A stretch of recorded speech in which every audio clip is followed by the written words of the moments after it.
অবসর, সে তো ঢের দেরি। এত আগে থেকে ভেবে কি হবে? অবসর যখন কাছে এগিয়ে আসে তখন আর আলাদা করে তার জন্য টাকা জমানোর কোনো সময় থাকে না। তখন কোথায় কি সম্পদ আছে তাই নিয়ে একটা ভীষণ টানাহেঁচড়া শুরু হয়ে যায়। তার চেয়ে ঢের আগে থেকে একটু একটু করে টাকাটা জমিয়ে নেওয়াই ভালো নয় কি? তাতে আজকের আয় ভবিষ্যতের কাজে লাগে, অথচ তেমন ভাবে গায়েও লাগে না। কিন্তু চাকরির শেষে তো হাতে টাকা পাওয়া যাবে, তা দিয়ে কাজ হবে না। যিনি ৩০-৩৫ বছর চাকরি জীবনে প্রভিডেন্ট ফান্ডের টাকায় হাত দেননি, যিনি গ্র্যাচুইটির টাকাটা যদি জব চেঞ্জও করে থাকেন মাঝখানে তাহলেও খরচ করে ফেলেননি, জমিয়ে রেখেছেন, সেভ করেছেন, ইনভেস্ট করেছেন, যিনি এনপিএসেও টাকা জমিয়েছেন, তার কিন্তু রিটায়ারমেন্ট পারপাস কম পড়ার কথা নয়। তার অবসর পরিকল্পনাটা একেবারে ঠিকঠাক আছে। রিটায়ারমেন্ট কর্পাস কি করে জান? রিটায়ারমেন্ট কর্পাস ক্যালকুলেটর ব্যবহার করে ঠিক ঠিক অবসরের টাকা নির্ণয় করা সম্ভব, যদি ঠিক মতো প্রত্যেকটা ফিগার বসানো হয়।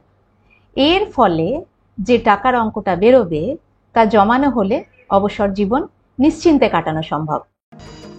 কি কি জানলে অবসরের অঙ্ক ঠিক করে করা যাবে? খুব সাধারণ কিছু বিষয় একটু ডিটেলে ঠিক করে জেনে নিতে পারলে অবসরের টাকাটা একদম ঠিক করে নির্ণয় করা যথেষ্ট সম্ভব। এর মধ্যে থাকবে বর্তমান মাসিক গড় খরচ, কোনো মাসে বেশি কোনো মাসে কম হতে পারে, তাই বছরের খরচকে অ্যাভারেজ করে নেওয়াই ভালো। বর্তমান বয়স, কত বছর বয়সে অবসর নেবেন, অবসরের পর নিজের এবং স্ত্রীর দায়িত্ব আরো কতদিন বহন করতে হতে পারে, মানে লাইফ এক্সপেক্টেন্সি যাকে আমরা বলি। অবসরের পর লিভিং স্ট্যান্ডার্ড একই থাকবে নাকি খরচ কমাতে হবে। সাধারণত যাতায়াতের খরচ কিছুটা কমে যায়, অনেকে অন্যান্য খরচও কমিয়ে কিছুটা পার্সেন্টেজ 80%, 90%-এ নিয়ে যাওয়ার চেষ্টা করেন। তবে আমরা বলবো যদি সম্ভব হয় তাহলে এই খরচ কমানোর অঙ্কটা না ধরে 100% আজকের খরচ যা তা ধরে চলাই ভালো। কারণ হয়তো কোনো জায়গায় খরচ কমবে, আবার ধরুন মেডিকেল ট্রিটমেন্ট কিংবা ওষুধের খরচ কিংবা ধরুন স্বাস্থ্য মেনটেন করার যে খরচ আছে আজকের দিনে সেগুলো একটু বেড়ে যাবে। সুতরাং সব মিলিয়ে আজকের খরচ যা সেটা অ্যাভারেজে হতে থাকে, সেটাই আমরা দেখেছি। মনে রাখবেন, রিটায়ারমেন্ট পারপাস ঠিক মতো নির্ণয় করতে গেলে কিছু অ্যাজাম্পশন খুব ইম্পর্টেন্ট। যেমন অবসর জীবনে জমানো টাকার ওপর কতটা সুদ আশা করবেন, এখন থেকে অবসর পর্যন্ত মুদ্রাস্ফীতি গড়ে কত থাকবে, অবসরের পর বাকি জীবনে গড় মুদ্রাস্ফীতি কত হতে পারে,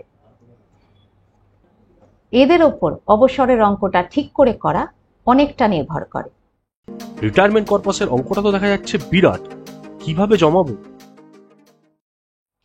রিটায়ারমেন্ট কর্পাস সাধারণত খুব বড় মাপের হয়, তার কারণ হলো ইনফ্লেশন বা মুদ্রাস্ফীতি। মুদ্রাস্ফীতি আমাদের বার্ষিক খরচকে চক্রবৃদ্ধি হারে অর্থাৎ কম্পাউন্ডিং এফেক্টে প্রত্যেক বছর বাড়িয়ে চলে।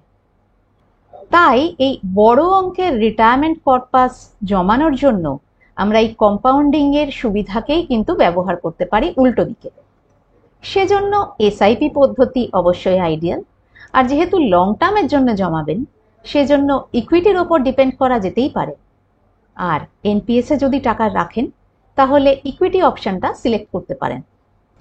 তবে এইসব করার আগে নিজের রিস্ক প্রোফাইল অবশ্যই দেখে নেবেন। আর সেজন্য আমাদের এই সিরিজের ৪র্থ পর্বে চোখ রাখতে পারেন। ঠিক কবে থেকে অবসরের কথা ভাবতে শুরু করা উচিত? ইনফ্লেশনকে যদি ঠিক করে হারাতে চান তাহলে ৩০ বছরের যদি অবসর পরিকল্পনা হয় তা আরও ৩০ বছর আগে থেকে শুরু করুন। অর্থাৎ চাকরি জীবনের প্রথম দিন থেকে যেভাবে প্রভিডেন্ট ফান্ড কাটা যায় ঠিক সেইভাবে টাকা জমান। যাদের চাকরি নয়, ব্যবসা কিংবা অন্যান্য প্রফেশন, তারা পিপিএফ এর সুযোগ নিতে পারেন কিংবা এনপিএসেও টাকা জমাতে পারেন। সঙ্গে যদি ইকুইটি মিউচুয়াল ফান্ডে এসআইপি করেন তা কিন্তু লং টার্মে সন্তোষজনক রিটার্ন দিতে পারে। রিটায়ারমেন্টের জন্যই তো সব জমানোর ব্যবস্থা, তাহলে জীবনের বাকি লক্ষ্যগুলো? রিটায়ারমেন্টের জন্য সবচেয়ে আগে টাকা জমাতে হবে, কারণ জীবনের শেষ সময়টায় আমরা কেউই অন্যের ওপর নির্ভর করতে চাই না, আজকের দিনে সে সুযোগও থাকে না। সুতরাং এটা আমাদের প্রায়োরিটি 1। এরপর জীবনের বাকি লক্ষ্যগুলো প্রায়োরিটি অনুযায়ী পরিপূর্ণ করতে হবে। চাইল্ড এডুকেশন আমাদের অনেকের জীবনেই অন্যতম প্রায়োরিটি। এই নিয়ে আমরা বিশদে আলোচনা করব পরের এপিসোডে। ভালো থাকবেন।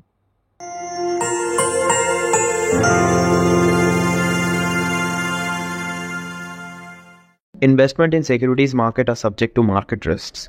Read all the related documents carefully before investing.